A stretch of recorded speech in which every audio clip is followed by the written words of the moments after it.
Un autre pas qui est très important pour se dépasser de la déception en amour, bien évidemment, il faut t'écarter de tout ce qu'il y a comme trace, comme souvenir, comme mémoire de la personne avec qui tu sortais avec. Comme des photos par exemple, comme des cadeaux, comme des milliers que vous avez visités ensemble avec la personne, où vous êtes partis. Si c'était au bord du lac, si c'était quelque part, vous êtes partis danser. Écarte-toi de toutes ces traces, bien évidemment.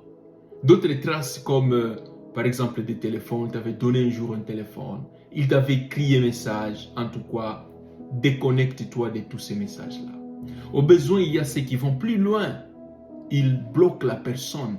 Bloquer la personne ne veut pas dire que tu es contre la personne, mais juste tu ne veux pas que sur les médias sociaux comme Facebook, comme TikTok, comme WhatsApp, comme Instagram, quand tu le vois encore poster quelque chose, ça peut encore te ramener dans le stress ou soit te faire du mal.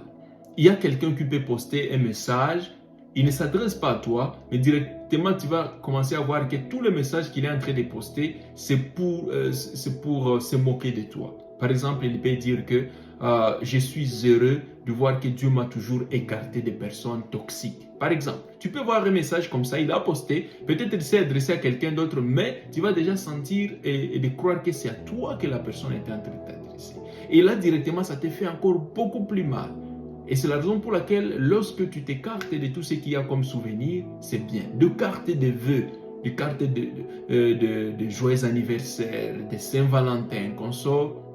Si tu peux être capable de t'écarter de toutes ces traces-là, ça te permet de te sentir beaucoup plus à l'aise, ça te permet d'effacer ces mémoires-là. Prenez tout ce qu'il y a comme mémoire, mettez ça dans un sac, dans un sachet, cachez-la quelque part.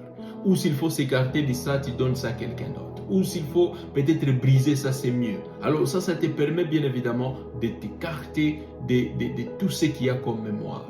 Parce que plus tu vas voir ces photos même dans ton album. À l'époque, nous, quand on n'avait pas bien des téléphones, on avait des photos. C'est-à-dire quand tu allais chez la fille, elle te donne son album. Il y a des jolies photos que tu piques là-dedans.